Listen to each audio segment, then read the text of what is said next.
All right, guys, we're going to be going over how to convert long-term rentals to medium-term rentals, essentially how to set up a unit from empty to a fully occupied medium-term rental. Now, sometimes we need to do repairs, sometimes we need to do conversions. We'll go over all of that from A to Z. First one is like, what are we doing? So, what we're doing is we're providing a home away from home.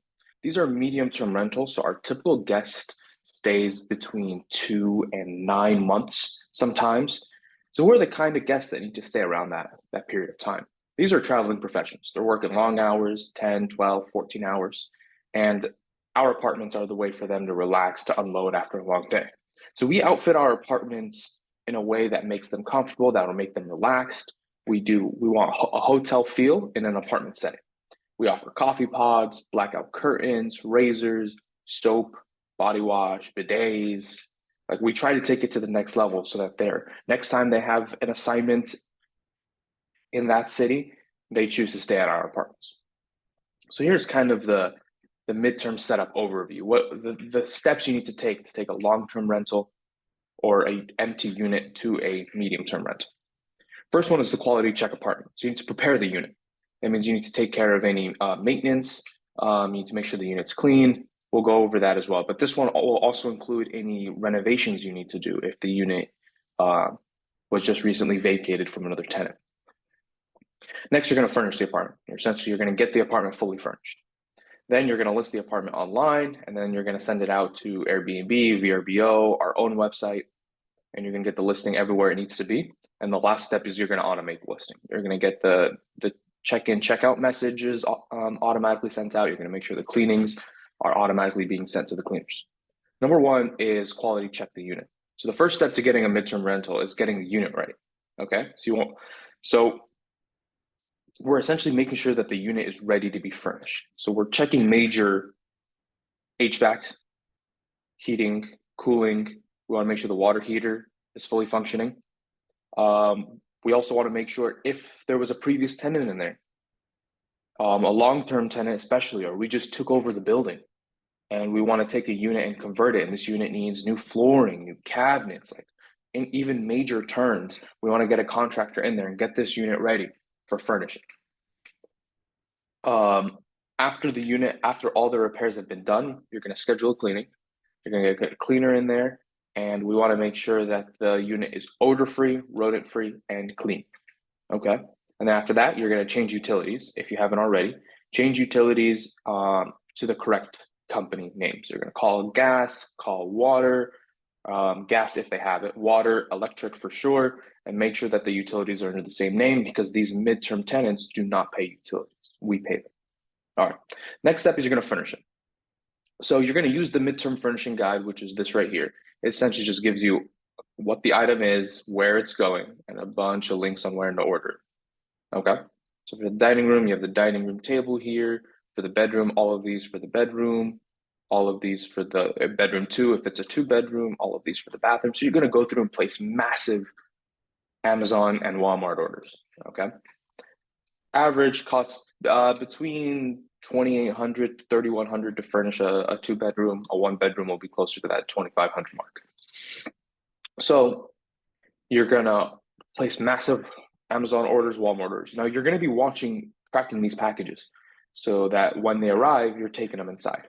But before you place these orders, you want to make sure that you check our storage spots for leftover furniture from other furnishings. Sometimes we over order, or sometimes things will accidentally get sent over twice. So we'll take that in storage and hold it for the next furnishing. So if an item needs, if a unit doesn't need something that we have because we already have it in storage, there's no reason to order that again. So take this list, go through, see what we have in storage, and then just cross them out for this new unit that you'd be furnishing. The other thing is you want to check storage for amenities like razors, soap, shampoo, because we buy those in bulk.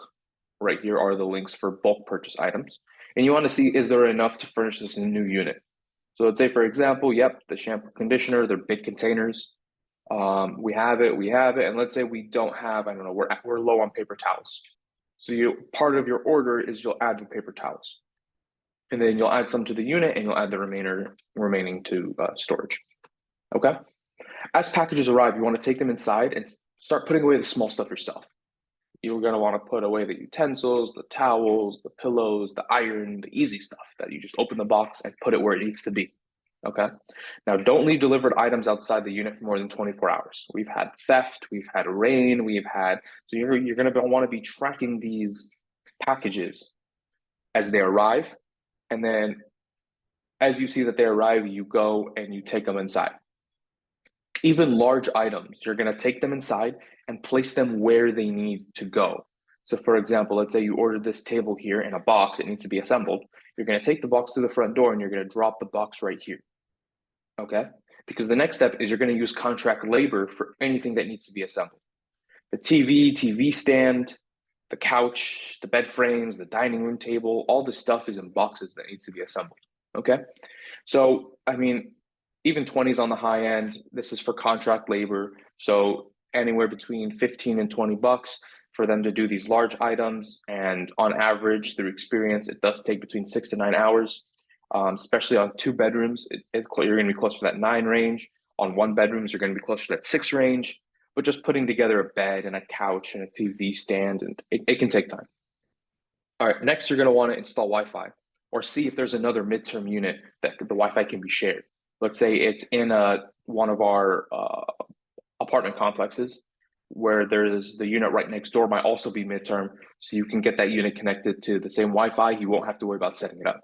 But if it is, then yeah, you're going to need to call. We typically use Spectrum, but you're going to want to call that company and set it up. Next is you're going to want to walk the apartment, make sure it's 100% ready for the guest. Everything on the midterm furnishing guide has arrived and has been put up. Also walk the unit, use some discretion. Go like, hey, I feel like, I don't know, this couch is too small, so we need to add another accent chair, kind of like here. There's 2 chairs right there. So you could say, the living room's too big for this couch, so I'm gonna add chairs on the side. There's a little bit of discretion there for you. I think we have $200 in miscellaneous budget. Now you're gonna need to document what you purchased and add it to that page is furnishing guide. But there's some discretion there. So use your judgment when it comes to, or maybe you're choosing the decorations. So you're gonna, here we have, if you pick any one of these, some of these have decoration. And you feel like, no, for this space with this flooring, there's some room there. Here, for example, we have the art. Let's say you look at this art and you're like, it doesn't really fit the space. So I'm gonna get art that's a different color. As long as it's similar in price, feel free to do it. Now, if you end up furnishing the place for 4,000, you're gonna get a call saying, hey, like what happened? But as long as you're within budget on the furnishings and you can account for everything you purchase, it shouldn't be a problem. All right, so once you walk the unit and it's 100% ready for the first guest, next you're gonna list the unit. So first you're gonna get the unit cleaned. You're gonna call one of the cleaners from the, so let me go back actually. So when it comes to getting contract labor, where do you find this contract labor? So we actually have a contacts list. So you're going to want to contact the general contractor. Green is preferred, yellow is backup. So you're going to want to contact Lucas here and say, hey, I need someone to put together some furniture for me. He'll give you some pricing, or he'll tell you to deal directly with the contract labor. You could also use the handyman.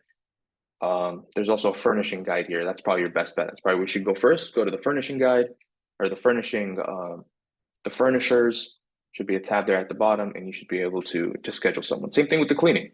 For after the unit's 100% ready, 100% furnished, you're going to get it cleaned. So you're going to head back to the contract labor here. You're going to click on the cleaning tab. Cleaner's right there. And then it's going to tell you, so this is primary. She would be backup by default. So you would call Miriam and you'd let her know I have a unit that needs to be cleaned. And she'll give you some pricing there. So it gets cleaned before the furnishing and after. Next, you're going to get the unit photographed. Again, you're going to go into the contract labor. You're going to find photographer. And you're going to call this gentleman and have him go photograph the unit. Next, you're going to post the unit on HostAway. So you're going to go to HostAway. You're going to go to, I think it's listings, and you're going to hit add new, create new, And this is where you're going to enter all the information. You're going to give it an external name, a marketing name. You're going to give it a description, and you're going to go through tab by tab, filling out as much as you can about the property. All the details you can about the property. All the way till you get to the very last page. Some of these you're not going to need to do much, like the payment accounts, financial settings, guest portal, license info. Some of these you're not going to need to do, but you go through and fill out as much as you can about the property. Okay, and then when you're done, you'll be able to syndicate the property out under Channel Manager. You'll be able to add the listing, click here and export it out to Airbnb. Click here and list under channels. You'll be able to export it out to VRBO, our website. We're working on getting on Booking.com, Expedia, but whatever is active for the other listings, you're going to want to get it active for these listings as well. So yeah, you're going to enter all the unit details. You're going to enter the photos that were taken by the photographer. Next is unit automation. You're going to want to set up check-in, check-out automations, which is also in HostAway under Inbox automations. Every unit has its own check-in instructions and checkout instructions. Sometimes buildings will have, for example, all the Green Feather apartments have their own checkout instructions because they're fairly similar. So you're going to want to set in check-in, checkout instructions. A lot of these are going to automatically get applied to new listings. So if the payment's processed, it automatically gets applied. Failed payment, midterm relationship where it checks in, how was your stay? A lot of these will automatically get applied. So you need to add the check-in, the checkout messages, and you also need to make sure that the cleaning as well is being automated. Whether we're using Turnover B&B or we're using the automation tool on HostAway, you need to make sure that there is an automation, a cleaning automation connected with HostAway. And don't worry, we're not going to throw you out there and have you do your first furnishing on your own. We'll be walking you through it. We'll do the first ones together. We'll walk the apartments together. We typically do quality checks on your first maybe 5 to 10 furnishings, where as soon as you say you're done, we walk through the unit. And we'll see if it's actually done or there's some other things that need to be addressed. But yeah, feel free to contact us if you have any questions while furnishing your apartment, or if you have any questions from this presentation, feel free to reach out to your asset manager. And yeah, I mean, the goal is like we want these nurses to feel comfortable. They do pay a premium. They're typically traveling nurses, but we do have traveling professionals. Really depends on where the unit is. If it's near a construction site, we'll get construction workers. If it's near downtown, we'll get a lot of business professionals. Near hospitals, we'll get a lot of nurses. So the point is we need these people to feel comfortable. They work hard, so when they get back to the apartment, they shouldn't have any issues. They should just be able to relax, watch the TV, eat some food, drink some delicious coffee, and that should be about it. But yeah, so that's setting up a midterm unit. It's a lot more. There's a lot more details and nuances that you'll pick up as you actually do it. But that's the gist of getting an empty apartment set up to a midterm rental.